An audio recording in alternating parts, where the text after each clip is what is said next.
So hi guys, I'm still on secure attachers. So how since we need to learn to be securely attached. Me being an anxious attacher, I'm really pushing on becoming a securely attached partner. So what are the steps? So one, if you haven't seen what my previous video, I really go in depth. I even discuss about other attachment styles so you can view you yourself. See what is your attachment style. So how do we find partners the secure way? One is always spotting the smoking signals very early on and treating them as deal breakers. For example, maybe you don't like a man who drinks and you find one who does. That is a deal breaker to you. Maybe you'd want a partner that is committed to a faith and they take it seriously. It's not just for show. They take it seriously. So you find one that does not take their religion or their belief system seriously. That is a deal breaker. And you leave it on. You just leave it as it is. They've decided that's their way of living and move on. Okay. Number two is effective communicating. Communicate your needs from day one. Like, be like, you know what, I expect this from my partner. I like my partner when he calls me. I like my partner when he listens to me. I like my partner willing to listen. They are willing to change. You see, such things. I like my partner when in front of his family members, I feel secure when they try to gang up against me. He stands for me. I like when my partner, is um doesn't play games, is straightforward with me. Like, if he wants to be in a relationship, I also want to be in a relationship. You see, uh, express your needs from day one, because from the word go, this person will gauge if he or she is willing to be there for the long run. Understand, people like avoidance, they always have that phantom x. They are never straightforward.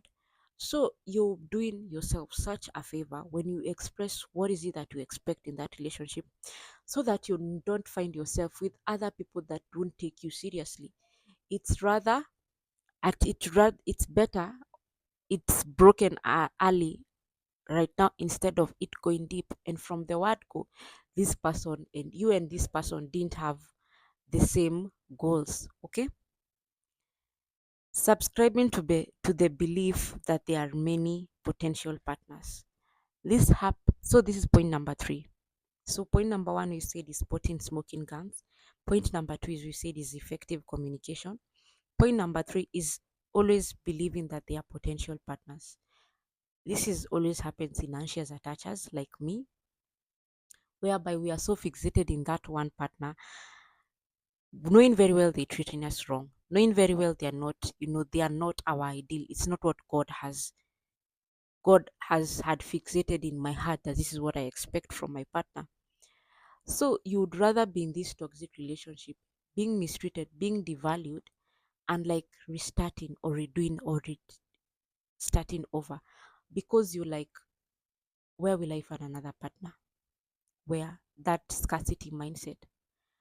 So believing, and how do you start? How do you subscribe? As I said, you expose yourself, go to different churches, you know, go in when you find fundraisings, go organizations, go, expose yourself to meeting mates, exposing yourself to the market, because once you're fixated maybe in your work environment, of which I highly discourage dating in your work environment. But if you just expose yourself to one setting, it will be very hard, very very hard for you to meet a mate, for you to meet mates actually out there. The other thing is expecting yourself to be treated. So point number four, expecting yourself to be treated with respect, dignity, and love. You know, that is why you need to do your inner work, because some of us, our wiring and our upbringing is very different. You have to understand, for people, for these attachment styles, or for example, what we are speaking today, for this secure attachment style, it had to be upbringing for someone to know that they should be treated with respect, dignity, and value. So if you haven't done your inner work of, healing your wounds, of, seeing yourself as of value, of taking yourself seriously, what you radiate within yourself, it is what you attract. So you need to heal for you to be able to subscribe to being treated with dignity, respect, and love, because you will not tolerate people to just come and treat you the way they want to treat you. Point number 5, never taking blame in dates of offensive behavior when a partner acts inconsiderate or hurtful. Never personalizing the way the other person has treated you. This is their decision. If for example, I remember I was on a date, but I would say I wasn't checked mentally. Like I was going through some personal issues, and I understood when this guy never called me back. I didn't. Yes, it will hurt. It is normal. You expect it. But some people are hurt in such a way they see themselves as useless. Understand, at times life happens. You're not mentally fit, and we are not meant for every single person. Take it as a win whereby God has protected you, because He has protected you from, from, first of all, this is not the love of your life. This is not the partner that you're meant to go with life with. Okay? So those things, when it comes to those smoking gangs and you decide, or they decide, that you're not the one, never personalize the matter that I am ill fit, or I'm not worthy. No, never personalize that matter. At times it is a way to self-reflect of like, oh, now I understand. You can self-reflect, because maybe you're the one who had, those red flags. You can self-reflect and decide to do better. But if you're standing on your word and on what is it that you want and what is it that you expect, and that person doesn't align with it, it is your standards, it is your principle, it will hurt. But no, these relationships are long haul. Marriage is long term. Okay, it's not superficial, it's deep. So how do you tap into this mindset? So this what I was discussing is how secures date. But now, us who have anxious attachers, who have avoidant attachments, how can we tap into secure attachment? One is be available. Respond sensitively to the distress of your partner. Why? What you allow is for them to be dependent on you when they feel the need. Check in with them from time to time and provide comfort when things go wrong. Be available to your partner. Life happens. People are starting projects. Job is not going as planned. Like, things happen. It is always continuous.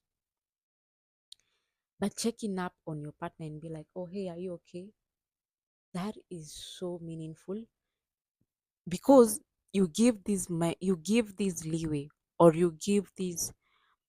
um you give this emotional calmness of your partner relying on you, of your partner depending on you, because you're invested in the well-being of your partner. So you once you check in from time to time and you provide comfort when things don't go wrong, you're not the one bashing them down, you're not the one pulling them down. That is also a red flag. If you see you're going through life and your partner being is not mirroring what is it that you're going through, they're the ones mocking you and even pulling you even more down, that is not your partner. You don't need to be with such a partner who will pull you down, because guess what? Life happens. Life will always, you don't know, it is always revolving. You don't know your next battle. And you'd want a person that is one unit in your own home, and like you're being burnt out there, and even in your own home, there is no safety. There is no safety. So that is not what you want. You want a person that is available and listening and is able to give you comfort. Okay? The other thing is, don't interfere. Now, this is point number 2. don't interfere. And what are we not interfering with? You know, when your partner has a project or is doing something scary for them, provide behind the scenes support for their endeavors. Allow them to do their own thing without taking over the situation, micromanaging it, or undermining their confidence and abilities. That is not what you should do. You should allow them to flourish, allow them to, you know, when I look at people like, I'm sorry, I'm going to use celebrities, but this is what I have. We all know it. Sadly, like Celine Dion, sadly, her husband died on. But you could see how her husband allowed her to flourish. That is the kind of partner you should have. And if you don't, you should not have an insecure partners. As Nikki says it, if you see an insecure partner, run. Because this is a person that will not promote your growth. This is a person that is seeing you as he or she is seeing you as a competition. You don't need a partner who will see you as a competition in your own home, that you can't flourish, that he or she has his or her own insecure that cannot allow you to flourish. That is not a partner that you should have. You should have a partner that will, as I said, will be behind the scenes supporting you, will will not allow you to, will not micromanage your what is it that you want to do. He's allowing you to fully bloom. Okay, will not undermine your confidence and your abilities. So if you see a partner that does that, that is not your partner. The other thing is you need a person that encourages you. How? He or she provides encouragement and accepts that you're learning and you have personal growth goals. They will do by This will boost you not only your self-esteem, your confidence, and your abilities. So you also need, this is point number 3, you need an encourager, a person that will encourage you with life. So the minute you're in a relationship and all you're seeing is your downward spiral, that is not your partner. This person is not pushing you to becoming your best, is not encouraging you, is not investing in you, is not building you up. That is not a partner that you should even think of being long term with. And if you have, this is a long term partner, for me, I would never tell you to stay in a toxic marriage. Never. Because why is it that one person is the one that is growing? Or both of us are stuck because you're too insecure with yourself? That is not the way to live personally.